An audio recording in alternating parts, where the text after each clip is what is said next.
Okay, so this time we're now going to update on where the data on where they came from their grade school, especially on grade 6 level. Okay, so this time we're going to encode on what school they come from. So for example, in elementary they came from Don Juan Elementary School. So what is its grade? What is the school ID? So for example, shall we say 304430? Then what is their general average during that particular grade level? Then so on and so forth. So until such time that you're done in filling up the named school ID plus grade 6 and their general average last grade.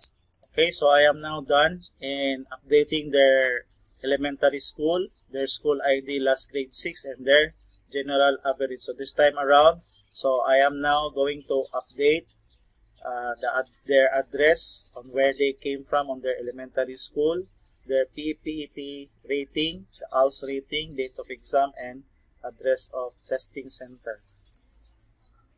Okay, for example, Toril, Davao City. So we say 82. Then date of exam 8/15/2018. Then Toril, Davao City. So you're going to fill up all of the remaining students, so on and so forth. Okay, so I am now done updating their information, other information, their last elementary level. So but before that, before I forget, so that we can be able to know exactly what student is that particular data. So you're going to proceed to cell AG2, then you're going to freeze panes, view menu, then freeze panes, then click freeze panes, so that you can be able to see that particular data is for that particular student. No? Okay, then afterwards you're going to unfreeze panes so that you can be able to see the different data that was in this list sheet. Thank you.